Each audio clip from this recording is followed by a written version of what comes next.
La police a fait irruption dans ma chambre à 3h11 du matin, et je n'avais aucune idée de pourquoi. Mes voisins regardaient alors qu'ils me traînaient dehors, les menottes au poignet. Ma femme se tenait dans l'allée, filmant tout avec son téléphone. Au commissariat, un détective a ouvert mon dossier, a lu 2 lignes, et s'est soudainement redressé. Il a regardé les agents et a dit « Retirez-lui les menottes, maintenant ». Puis il s'est tourné vers moi et a posé une question qui a choqué toute la pièce. La porte d'entrée a été défoncée à 3h11 du matin. Je connais l'heure exacte parce que j'ai une horloge numérique sur ma table de chevet qui brille en rouge dans l'obscurité. Et quand le bruit a retenti, la première chose que mes yeux ont trouvée, ce sont ces chiffres. 3h11. Puis les cris ont commencé. Mandat de perquisition de la police. Tout le monde à terre. J'étais au lit. Caleçon, t-shirt gris de l'armée, pieds nus.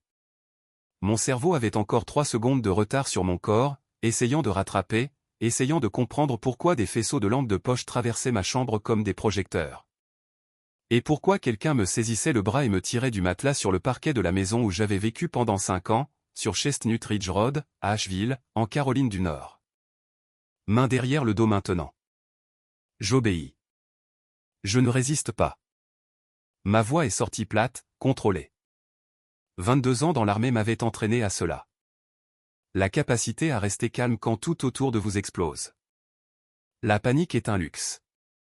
Je n'ai jamais appris à me l'offrir. Les menottes se sont refermées.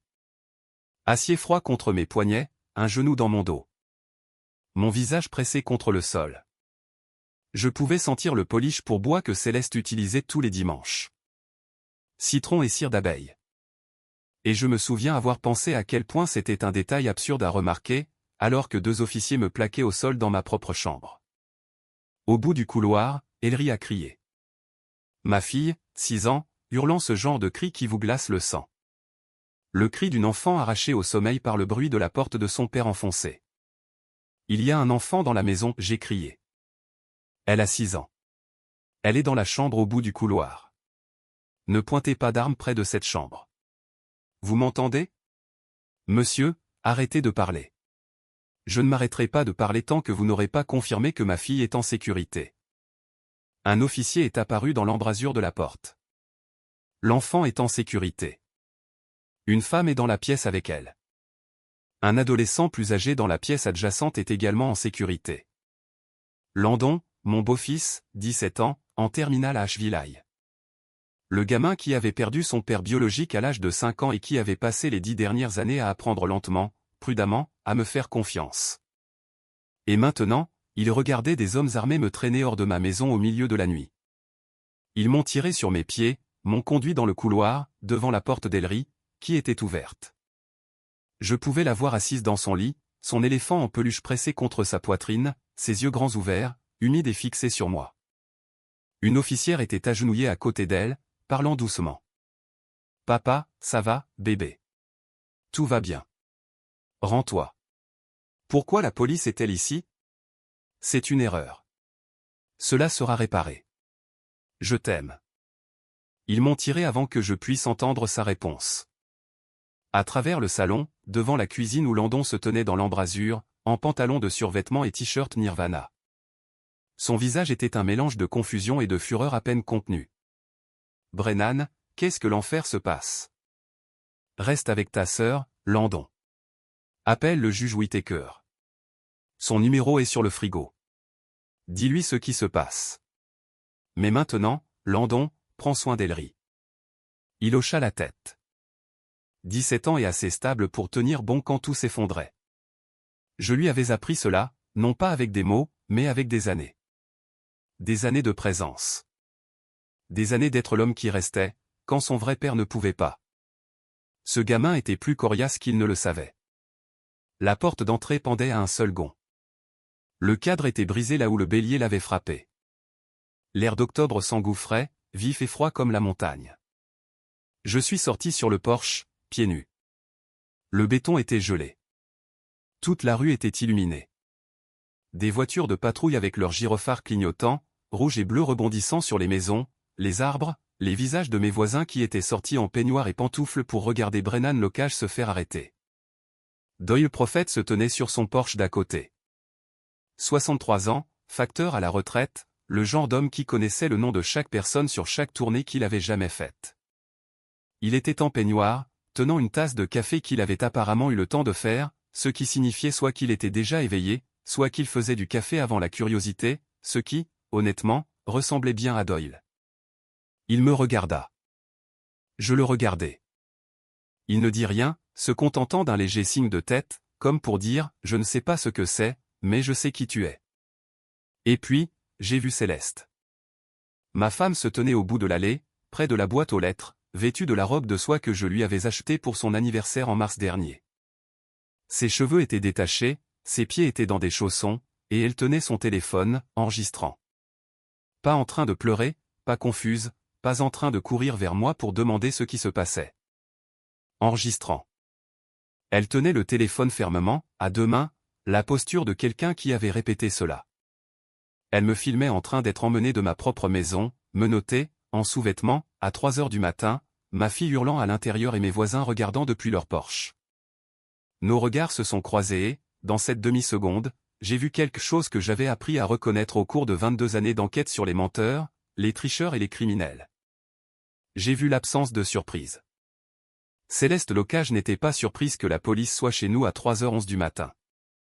Elle n'était pas surprise que je sois menotté. Elle n'était pas surprise parce qu'elle savait déjà. Je ne lui ai rien dit. Je n'ai pas demandé pourquoi elle enregistrait. Je n'ai pas accusé, je n'ai pas plaidé. J'ai classé cela, comme j'avais classé 10 000 observations au cours de 2 décennies d'enquête criminelle.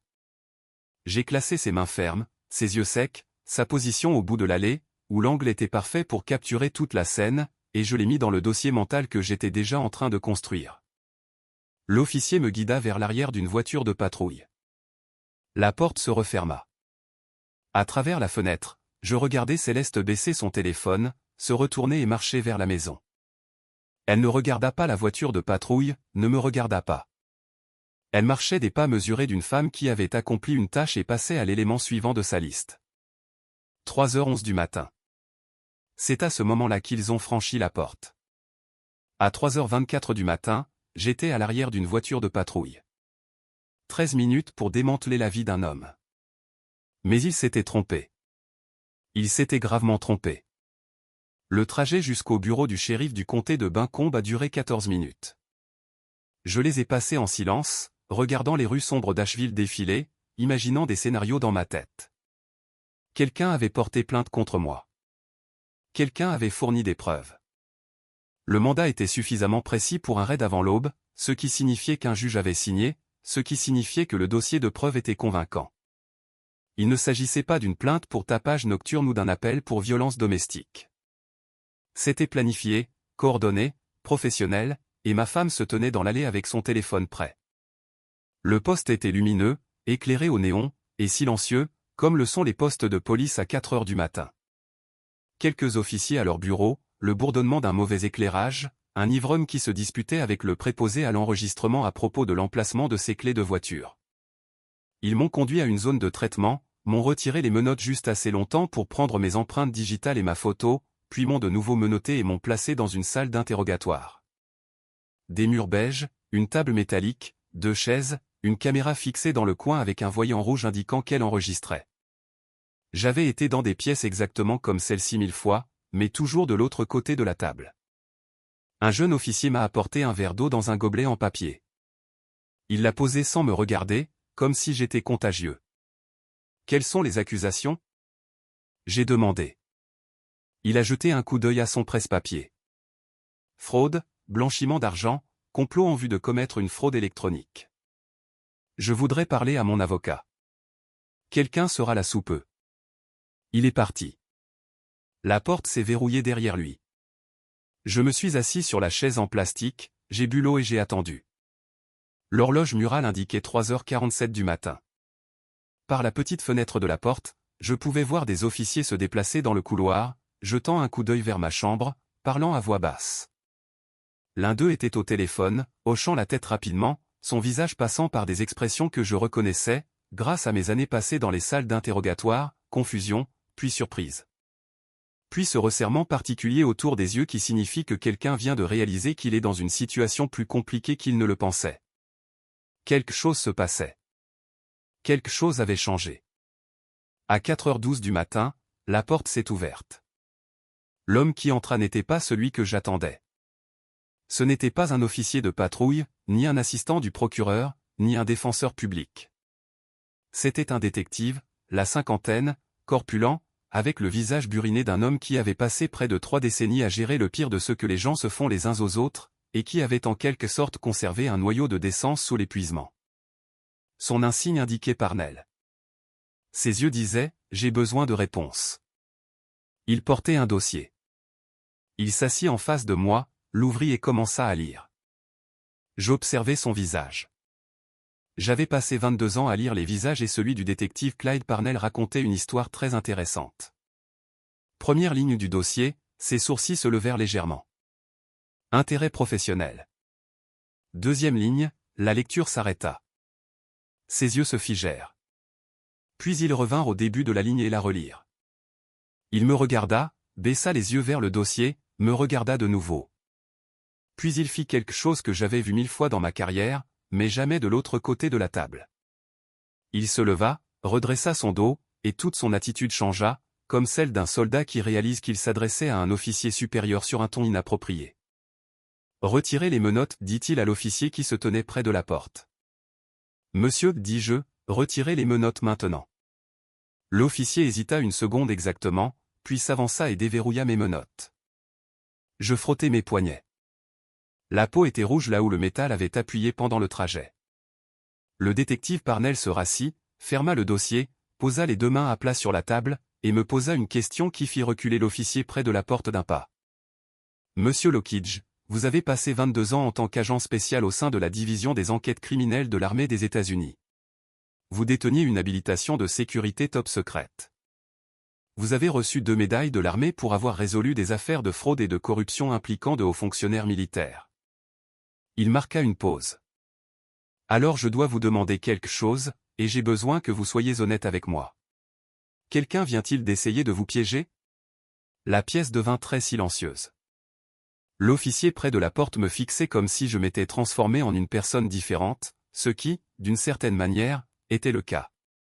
Il y a 30 minutes, j'étais un suspect de fraude menotté. Maintenant, j'étais un ancien agent de la force publique fédérale, avec un dossier classifié et 2 décennies d'expérience dans l'enquête sur exactement le genre de crime dont j'avais été accusé.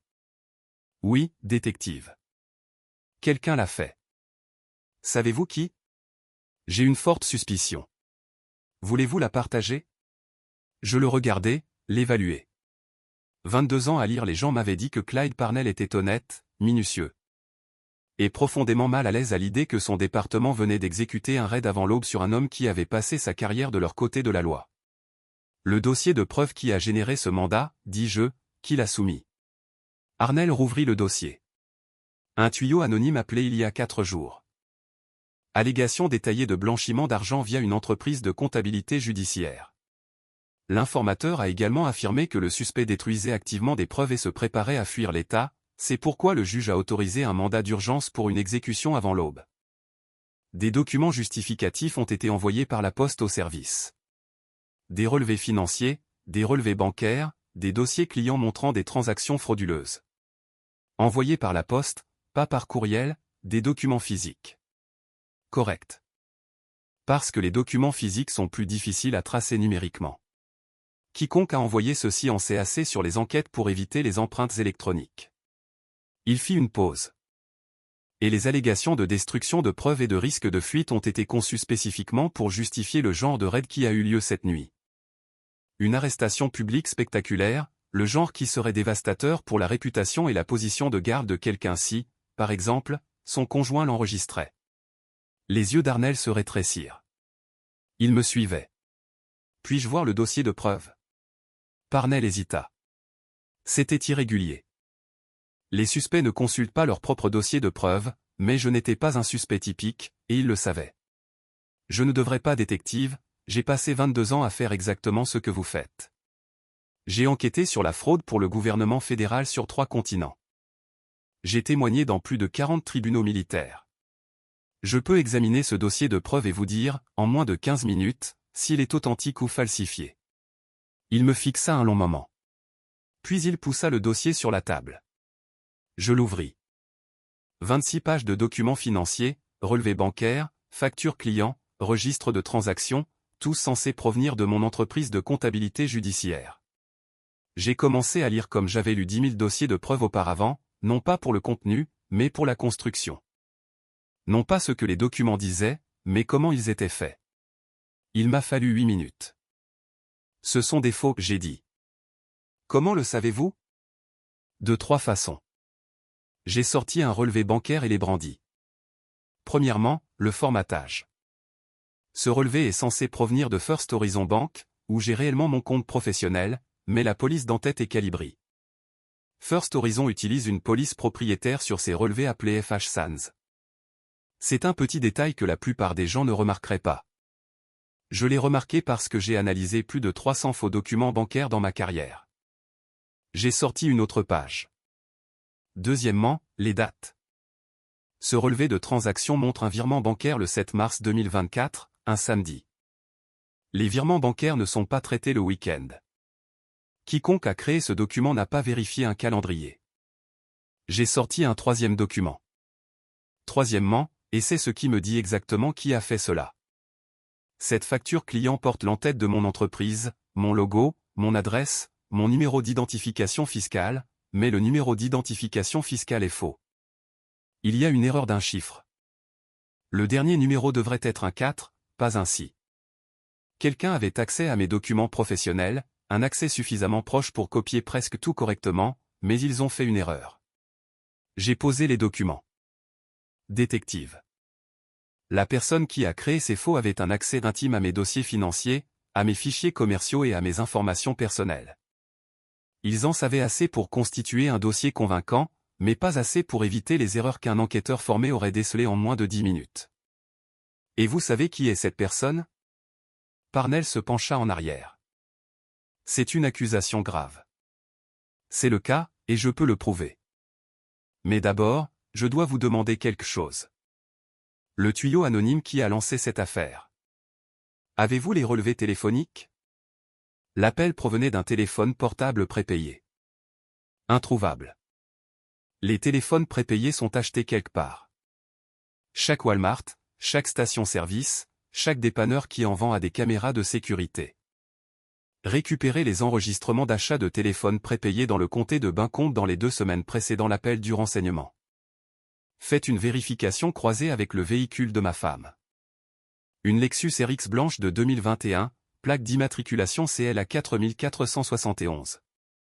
Je vous garantis que vous la trouverez sur les caméras. Parnell écrivez maintenant, vite. Deuxièmement, les documents qui ont été envoyés à votre service. Ils ont été imprimés quelque part. Vérifiez les métadonnées de tout fichier numérique inclus dans le paquet. S'il n'y en avait pas, vérifiez le type de papier, les signatures de teneur, l'alignement d'impression. Ma femme n'a pas d'imprimante à la maison. Elle utilise celle de son bureau. Henderson & Co. L'Appraisal Group sur Patton Avenue. Cette imprimante aura un journal numérique. Comment savez-vous qu'elle n'a pas d'imprimante à la maison? Parce que je suis un expert comptable judiciaire, détective. Je remarque ce qui se trouve dans ma maison. Il n'y a pas d'imprimante. Elle utilise la mienne pour ses documents personnels. Celles-ci n'ont pas été imprimées sur la mienne. La densité du teneur est incorrecte. Arnell arrêta d'écrire, me regarda avec une expression que je reconnus. C'était l'expression d'un détective qui venait de réaliser qu'il était assis en face de quelqu'un qui était meilleur que lui à ce jeu. Pas une insulte, juste un fait. Monsieur Lockidge, je fais cela depuis 28 ans. Je n'ai jamais eu de suspect qui démantèle son propre dossier d'enquête de l'autre côté de la table. Je ne suis pas un suspect, détective. Je suis une cible. Il y a une différence. Pourquoi votre femme vous piégerait-elle pour fraude? Parce qu'elle commet elle-même une fraude et qu'elle avait besoin de me neutraliser avant que je ne le découvre. Laissez-moi vous parler de Céleste, car ce n'est pas l'histoire d'un homme qui a épousé un monstre. Je n'ai pas épousé un monstre. J'ai épousé une femme qui en est devenue une lentement, comme la rouille se forme sur un bon morceau d'acier. Invisible au début, puis partout.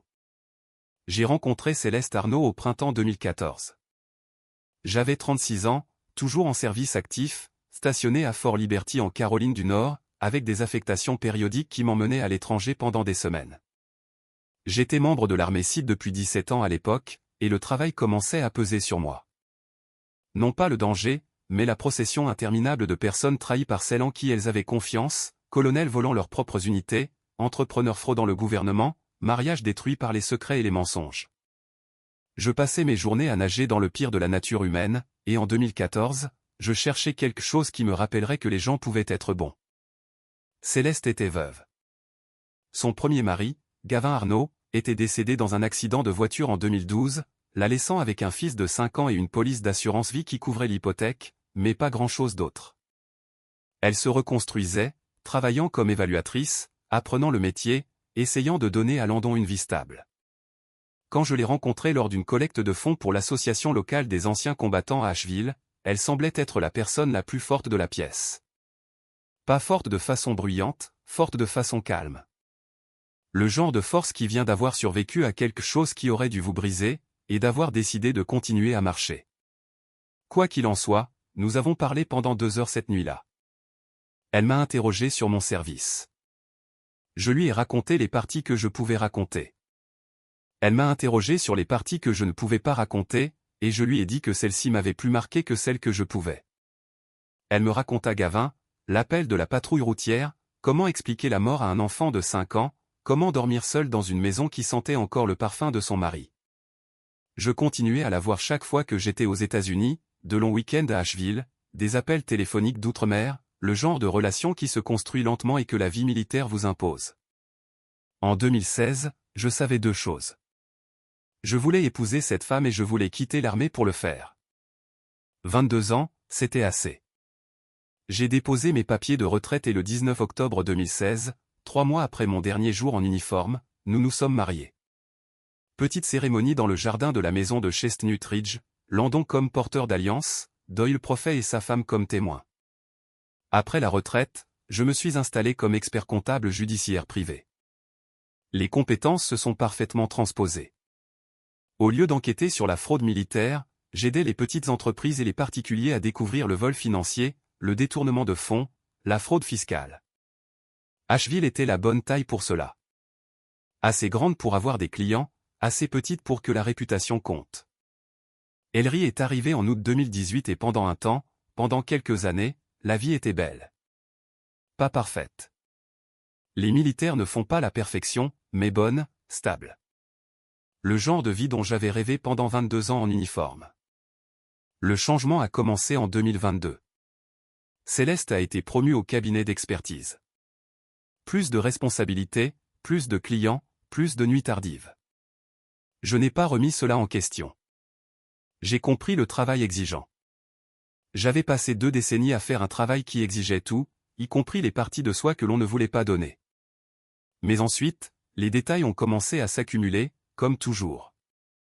Pas de grandes choses, pas de révélations dramatiques, juste de petites incohérences qui piquaient la partie de mon cerveau qui avait passé 22 ans à être payé pour remarquer exactement ce genre de choses. Un dépôt sur notre compte joint de $4200 qui ne correspondait à aucune facture de son cabinet. Prime, a-t-elle dit. Son cabinet ne versait pas de prime de mi-année. J'ai vérifié. Un deuxième téléphone dans son sac à main. Téléphone professionnel, a-t-elle dit. Son cabinet n'émettait pas de téléphone professionnel. J'ai vérifié ça aussi. Des soirées tardives qui coïncidaient avec des clôtures de propriétés spécifiques, des entrées de calendrier qui étaient supprimées et réentrées avec des heures différentes. Un reçu d'un restaurant à Andersonville, un soir où elle disait travailler au bureau. 2 verres de vin. J'ai tout remarqué, tout classé, et j'ai fait ce que j'avais été entraîné à ne pas faire. Je lui ai donné le bénéfice du doute, parce qu'elle était ma femme, parce que je l'aimais, parce que les mêmes instincts qui avaient fait de moi l'un des meilleurs enquêteurs de l'armée étaient les mêmes instincts que j'avais délibérément, follement, éteints quand je rentrais chez moi tous les soirs. C'était mon erreur, la seule erreur que j'ai commise. Je lui ai fait plus confiance qu'à moi-même. À 6h15 du matin, alors que j'étais encore au poste, à examiner les preuves avec le détective Parnell, mon téléphone a sonné. Le juge Whittaker. Brennan, Je viens de recevoir un appel téléphonique très alarmant d'un adolescent très alarmé. Êtes-vous en garde à vue? J'étais. Ils ont retiré les menottes il y a environ 2 heures. Je suis au bureau du shérif, mais je ne suis pas en état d'arrestation. Les accusations sont fabriquées. Je travaille avec le détective pour démêler tout ça. Vous travaillez avec le détective au poste où vous venez d'être arrêté. Une pause. Il n'y a que vous, Brennan. Il n'y a que vous qui puissiez être arrêté à 3 heures du matin et être en consultation à 5. Pouvez-vous venir ici? J'aurai besoin d'une représentation légale quand cela ira de l'avant. Je suis déjà dans la voiture. J'apporterai du café. Le vrai, pas ce qu'ils servent dans ce bâtiment. Le juge arriva à 6h40 du matin avec 2 grands cafés du Summit, sur Biltmore Avenue, et un bloc-notes qu'il avait déjà commencé à remplir de notes basées sur ce que Landon lui avait dit au téléphone. Il avait 61 ans, les cheveux argentés, le genre d'avocat du Sud qui appelait tout le monde « mon fils » et « ma chérie », quel que soit l'âge ou le sexe, et qui avait un esprit vif comme un piège à ours enveloppé dans un gant de velours. « Détective Parnell », dit le juge, en tendant la main. « Je représente Monsieur Locage. Je crois comprendre que mon client a été occupé à démanteler votre dossier de l'intérieur. Comment ça se passe? » Arnell sourit presque. Votre client est très minutieux. Il est de l'armée CID. Il les entraîne à être minutieux, comme ils entraînent les chirurgiens à être précis. Il se tourna vers moi. Expliquez-moi. Je lui expliquai tout. Les documents falsifiés, les erreurs de formatage, le virement bancaire du week-end, le mauvais numéro d'identification fiscale, mes soupçons sur Céleste, le téléphone prépayé, les journaux d'imprimante. Le juge écoutait, prenant des notes, acquiesçant à des points précis. Quand j'eus fini, il posa son stylo et regarda Parnell. « Détective, mon client vous a fourni une feuille de route vers le véritable criminel. Je suppose que vous la suivrez. Nous avons déjà commencé. J'ai des agents qui vérifient les images de sécurité des Walmart dans un rayon de 20 miles. Nous avons assigné à comparaître les registres d'impression de Henderson et Cole, et j'ai demandé une trace de l'historique des appels du téléphone prépayé. Bien. Le juge se tourna vers moi. Maintenant, dites-moi la partie que vous n'avez pas encore dite au détective. Quelle partie? La partie sur la raison pour laquelle votre femme vous monte un coup. Pas le comment, le pourquoi. Que cache-t-elle? Je pris une inspiration. Je crois que Céleste a été impliquée dans un système de fraude immobilière, gonflant les évaluations de propriété sur des transactions spécifiques, au bénéfice d'un tiers. J'ai remarqué des irrégularités financières depuis des mois, mais je n'ai pas eu le temps d'enquêter complètement. Qui est le tiers? Un avocat nommé Van Thier, droit immobilier et succession. Son nom est apparu sur les documents de clôture d'au moins 4 propriétés que Céleste a évaluées au cours des 2 dernières années. Les valeurs estimées de ces propriétés étaient significativement plus élevées que les ventes comparables dans la région. De combien? 20 à 40% sur des propriétés valant entre 800 000 et 1,5 million de dollars. Cela représente un écart de 160 000 à 600 000 dollars par transaction. Arnell écrivait à nouveau. Vous êtes en train de dire que votre femme a commis le crime exact dont elle vous a accusé. Je dis qu'elle a commis le crime. Et quand elle a réalisé que je pourrais le découvrir, elle a décidé de me mettre en cage en premier. La meilleure défense est une bonne attaque, dit le juge doucement. Piéger l'enquêteur avant qu'il ne puisse enquêter.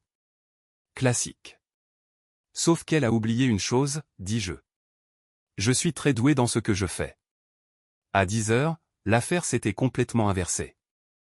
L'équipe de Parnell a récupéré des images de sécurité du Walmart sur Tunnel Road, montrant Céleste achetant un téléphone prépayé le 3 octobre, 11 jours avant mon arrestation. Sa Lexus blanche était clairement visible sur le parking. L'horodatage correspondait au reçu d'achat récupéré dans les registres du magasin. Les journaux d'impression de Henderson et Cole montraient que 28 pages de documents avaient été imprimés sur la photocopieuse Xerox du bureau le 29 septembre à 21h47, bien après les heures de bureau. La carte d'accès de Céleste avait été utilisée pour entrer dans le bâtiment à 21h31. Puis Marin Stokes a rappelé. J'avais appelé Marin à 7h du matin. Elle était toujours aussi d'actif, stationnée à Fort Liberty, et elle me devait une faveur d'une affaire sur laquelle nous avions travaillé ensemble en 2015, impliquant un colonel des achats qui avait détourné des fonds de contrat pendant 6 ans. Marin avait trouvé la trace écrite. J'avais témoigné au tribunal. Le colonel a eu 12 ans.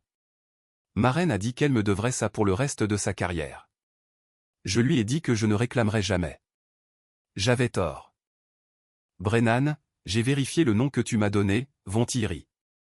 Ce n'est pas seulement un avocat. La voix de marin avait l'intensité contrôlée dont je me souvenais de nos années de travail ensemble.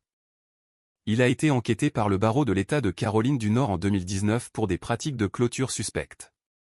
L'enquête a été abandonnée faute de preuves suffisantes, mais le dossier est toujours ouvert. Et voici la partie intéressante. Il est lié à un réseau de sociétés écrans enregistrées au Delaware. 3 d'entre elles ont reçu des virements bancaires de comptes associés à Henderson & Co. l'Appraisal Group au cours des 18 derniers mois. Combien au total sur les 3 sociétés écrans? 4 millions à peu près. 14 transactions, 1,4 million de dollars.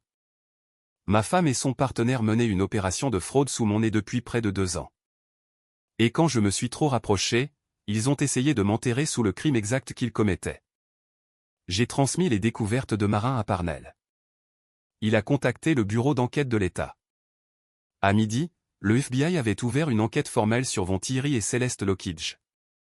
À 14h15, je suis rentré chez moi. J'étais parti depuis 11h. 11h depuis qu'il m'avait traîné hors de mon lit et mis à l'arrière d'une voiture. 11h depuis que ma fille avait crié et que mon beau-fils s'était tenu dans le couloir, essayant de maintenir le monde en place, et que ma femme s'était tenue dans l'allée, filmant mon humiliation sur son téléphone. Je me suis garé dans l'allée. La porte d'entrée avait été temporairement réparée, du contreplaqué là où le cadre avait éclaté. Doyle Profit était sur son porche. Il leva sa tasse de café dans un salut silencieux. Je lui rendis son signe de tête. Je suis entré. Céleste était dans la cuisine, faisant les 100 pas, son téléphone à la main. Elle s'attendait à ce que je sois en prison. Elle s'attendait à un appel téléphonique d'un commis à l'enregistrement, une audience de cautionnement, un processus qui prendrait des jours, et lui donnerait le temps de préparer sa prochaine action, demander le divorce, réclamer la maison, demander la garde d'urgence. Me peindre comme un criminel pendant que les accusations pesaient sur ma tête. Au lieu de cela, je suis entré par la porte. Elle s'est figée. Le téléphone s'est arrêté en plein mouvement. Son visage a traversé une séquence rapide d'émotions que j'ai cataloguées, comme j'avais catalogué 10 000 visages dans les salles d'interrogatoire du monde entier. Surprise, confusion, peur, et puis, sous tout cela, l'immobilité particulière d'une personne qui réalise que le piège qu'elle a tendu vient de se refermer sur sa propre jambe. « Tu es à la maison, dit-elle. »« Comment es-tu à la maison ? » ?»« Ils t'ont arrêté. » »« Ils l'ont fait. » Les accusations étaient fabriquées. Les preuves étaient falsifiées. Le détective l'a découvert. Ou plutôt, je l'ai découvert et le détective a été d'accord. Elle ne dit rien. Sa prise sur le téléphone se resserra. Tu devrais appeler Vaughn, dis-je. Dis-lui de prendre un bon avocat. Il en aura besoin. J'ai fait une pause. Et Céleste. Toi aussi. Elle me fixa. Je la fixai en retour. 8 ans de mariage, 8 ans de repas partagés, de lits partagés et de silence partagé, et une fille dormant au bout du couloir, qui avait mes yeux et l'entêtement de sa mère. 8 ans et je regardais une étrangère. Brennan, je ne sais pas ce que tu penses. Non. Je levai la main. J'ai passé 22 ans à écouter les gens me mentir. Des soldats, des entrepreneurs, des généraux, des criminels dans 4 pays et 3 langues. J'ai entendu toutes sortes de mensonges, et je peux les voir tous sur ton visage en ce moment. Elle s'assit, non parce qu'elle l'avait choisi, mais parce que ses jambes l'avaient lâché. Elle s'est assise à la table de la cuisine, la même table où nous avions pris le petit déjeuner ce matin-là, où Ellery avait renversé du jus d'orange et en avait ri, où Landon s'était plaint de ses devoirs de calcul. Et elle a mis son visage dans ses mains. Combien savent-ils, a-t-elle murmuré. Tout. Les sociétés écrans, les évaluations gonflées, les 1,4 million de dollars, les cautions, l'enquête du barreau, les images du Walmart, les journaux d'impression, tout. J'allais arrêter. Nous allions nous arrêter après le prochain. Il y en a toujours un prochain, Céleste. C'est comme ça que fonctionne la fraude. On ne s'arrête pas parce qu'on ne peut pas s'arrêter, parce que chaque transaction crée des preuves que la transaction suivante est censée enterrer. J'ai expliqué cela aux criminels pendant 22 ans. Je n'aurais jamais pensé l'expliquer à ma femme. Elle leva les yeux. Des larmes maintenant. De vrai. Pas le chagrin simulé de l'aller. Que se passe-t-il maintenant? Maintenant, le FBI monte son dossier. Ils arrêteront Vaughn en premier, probablement cette semaine. Tu seras la prochaine. Le juge Whittaker me représentera dans toutes les procédures relatives aux fausses accusations, qui seront rejetées. Et puis nous nous occuperons de la garde. Brennan, s'il te plaît. Ellery. Landon. Ellery et Landon sont ma préoccupation maintenant, pas la tienne. Landon n'est même pas légalement le tien. C'est mon fils. Landon a 17 ans. Dans cet état, il peut choisir où il vit, et nous savons tous les deux qui il va choisir. Cela a atterri. Je le vis la frapper comme un coup physique. Parce qu'elle savait que j'avais raison. Landon avait perdu un père à l'âge de 5 ans et avait passé 10 ans à construire un lien avec un autre. Il m'appelait Brennan, pas papa, parce que nous avions convenu très tôt que la mémoire de son père méritait ce respect. Mais il venait me voir quand il avait besoin de conseils. Il s'asseyait avec moi sur le porche quand il était contrarié. Il m'a demandé de lui apprendre à conduire, de l'aider avec ses dissertations pour l'université, de lui montrer comment changer l'huile de la vieille Jeep que je lui avais achetée pour son 16e anniversaire. Céleste était sa mère, mais j'étais son ancre. Je suis désolé, dit-elle. Je sais. Je ne voulais pas que ça aille si loin. Van a dit que le tuyau anonyme créerait juste assez de confusion pour nous faire gagner du temps. Il a dit que tu serais libéré sous caution en une journée et que les accusations seraient finalement abandonnées. Il a dit que Vaughn a dit ce qu'il fallait dire pour te garder obéissant. C'est ce que font les gens comme Vaughn. Ils utilisent les gens. Je la regardais. Il t'a utilisé, Céleste, de la même manière qu'il a utilisé ses sociétés écrans et ses évaluations gonflées. Tu étais un outil. Et quand tu as cessé d'être utile, il t'aurait jeté. Je l'ai vu 100 fois. Elle ne discuta pas. Peut-être parce qu'elle savait que j'avais raison.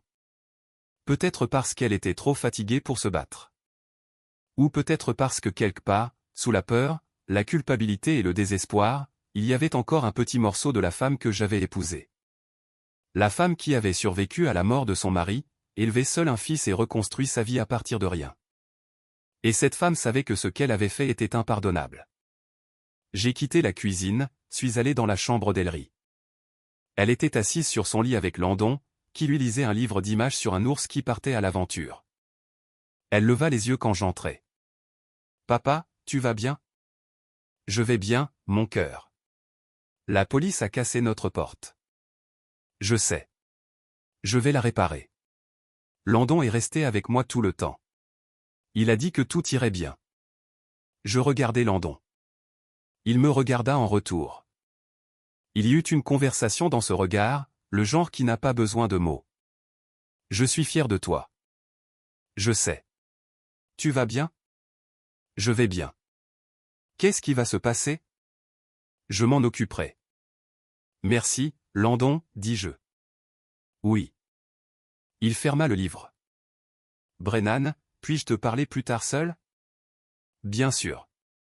Cette conversation eut lieu sur le porche ce soir-là, après qu'Ellery fut couché. L'air d'octobre, la nuit montagnarde, le son des grillons et le bourdonnement lointain de l'I-26 à travers la vallée. Elle a fait ça, dit Landon. Ce n'était pas une question. Oui. Elle a essayé de te mettre en prison. Oui. Il est resté silencieux pendant un long moment. 17 ans, traitant le fait que sa mère avait essayé de détruire ce qu'il avait de plus proche d'un père. C'est un poids qu'aucun adolescent ne devrait avoir à porter. Mais Landon portait des choses. Il portait des choses depuis l'âge de 5 ans. Et sa mère lui avait dit, « Papa ne rentrera pas à la maison. Si tu dois aller quelque part, comme s'il y avait une histoire de garde et qu'elle essayait de me prendre, je veux rester avec toi. C'est ton choix, Landon, et je soutiendrai quoi que tu décides. » Je viens de décider. D'accord. Et Ellery devrait rester avec toi aussi. Elle est plus en sécurité avec toi. Je sais. Plus de silence, puis doucement. Tu sais que je ne t'appelle pas papa. Je sais, et je n'ai jamais eu besoin que tu le fasses. Mais tu le es. tu le sais, n'est-ce pas? Quoi qu'il arrive avec elle, quoi qu'elle ait fait, tu es mon père. Tu le es depuis longtemps. Je ne dis rien. Je ne pouvais pas. Quelque chose se passait dans ma poitrine. Quelque chose que 22 ans de discipline militaire ne m'avait pas préparé à affronter. Je passai mon bras autour de ses épaules et nous restâmes assis là, sur le porche, dans le noir, 2 personnes qui s'étaient choisies et cela suffisait. Les arrestations eurent lieu 10 jours plus tard. Von Thierry fut interpellé à son bureau, sur Highwood Street, un mardi matin. Les agents du FBI le firent sortir devant sa secrétaire, son parajuriste et 2 clients qui attendaient dans la salle d'attente. Il fut inculpé de 14 chefs d'accusation de fraude électronique, de blanchiment d'argent et de complot. Céleste fut arrêtée le lendemain à la maison. Je m'assurai qu'Ellery était à l'école et Landon chez un ami. Je ne voulais pas qu'il voie ça. J'avais vu suffisamment de gens se faire arrêter dans ma carrière pour savoir que l'image ne vous quitte jamais. Et mes enfants avaient déjà vu plus qu'ils n'auraient dû. Elle s'est exécutée calmement, n'a pas résisté, n'a pas pleuré, a juste tendu les poignets et a laissé l'officier lui passer les menottes. Elle m'a regardé, debout dans le couloir, et a dit, « Prends soin d'eux. » Je le ferai, des 2. Je l'ai toujours fait. Les procès ont duré 8 mois. Von Thierry a contesté toutes les accusations avec une équipe d'avocats qui facturait plus alors que la plupart des gens ne gagnaient en une journée. Les preuves étaient accablantes. Les sociétés écrans, les évaluations gonflées, les virements bancaires, les 1,4 million de dollars de produits frauduleux, 7 ans de prison fédérale. Céleste a plaidé coupable. Son avocat a négocié un accord en échange de sa pleine coopération et de son témoignage contre Vaughn. 4 ans de prison fédérale. Elle aurait la fin de la quarantaine quand elle sortirait. Ellery aurait 10 ans. Landon aurait 21 ans. Les fausses accusations contre moi ont été officiellement rejetées 3 semaines après l'arrestation de Céleste. Le détective Parnell m'a appelé personnellement. « Monsieur Lockidge, je vous dois des excuses. Mon service a perquisitionné votre domicile sur la base de preuves fabriquées, et je suis désolé. Vous avez suivi la procédure, détective. Vous avez obtenu un mandat sur la base de ce qui semblait être des preuves crédibles, et vous l'avez exécuté. L'échec n'est pas le vôtre.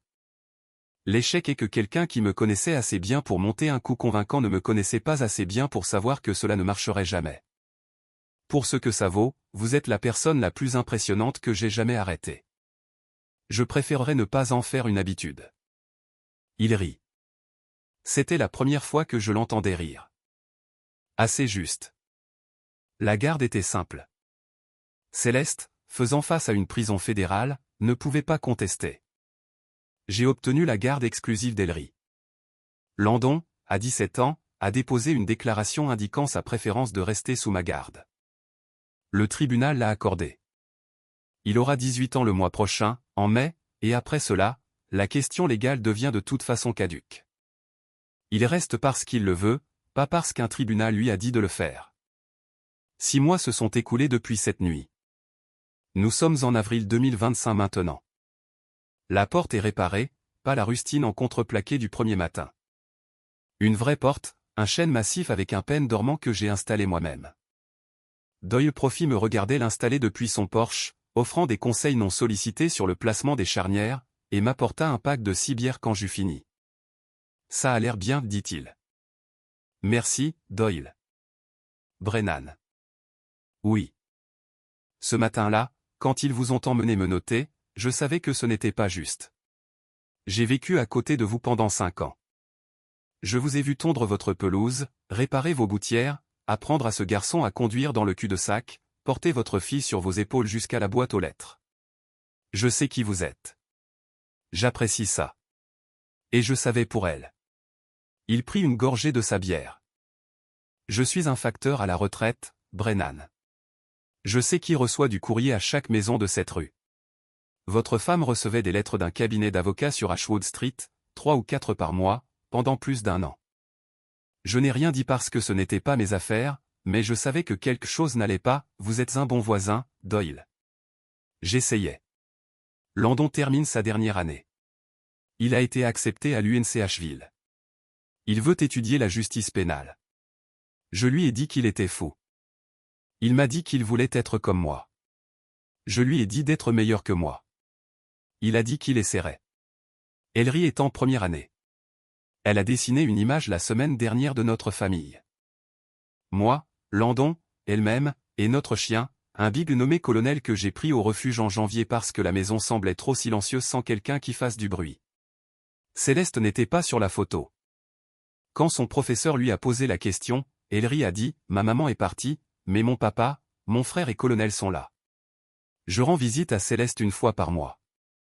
J'apporte des photos des enfants, des nouvelles de l'école, la lettre d'acceptation de Landon. Je le fais non pas pour elle, mais pour eux, parce qu'un jour Ellery sera assez grande pour poser des questions, et je veux pouvoir dire que je n'ai pas coupé sa mère de sa vie. Je la laisserai faire ce choix elle-même quand elle sera prête. » Céleste a pleuré en voyant la lettre d'acceptation de Landon. « Il va être incroyable, a-t-elle dit. Il l'est déjà grâce à toi. Grâce à lui-même. » Elle me regarda à travers la vitre. « J'ai tout détruit, n'est-ce pas? » « Oui. » « Y a-t-il eu un moment où tu ne l'as pas vu? Où tu as cru que j'étais juste ta femme et que tout allait bien? » J'y ai réfléchi.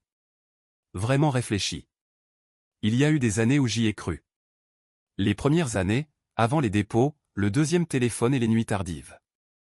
Il y a eu des années où je rentrais chez moi et la maison sentait le dîner, Ellery riait, Landon discutait de ses devoirs, et tu étais là, dans la cuisine, avec un verre de vin, et je pensais, c'est ça.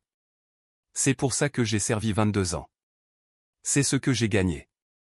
Et maintenant je sais que ce que j'ai gagné, je l'ai toujours.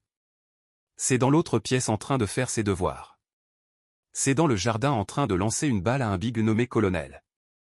C'est dans une maison sur Chestnut Ridge Road, avec une toute nouvelle porte d'entrée et un voisin qui apporte de la bière et des conseils non sollicités. Elle sourit presque. Tu as toujours été la personne la plus forte que j'ai connue. Je ne suis pas forte, Céleste. Je suis entraînée. Il y a une différence. Je suis assis sur mon porche en ce moment même. Le même porche où Landon m'a dit qu'il était mon fils. Les Blue Ridge Mountains redeviennent vertes après un long hiver. Le colonel dort à mes pieds.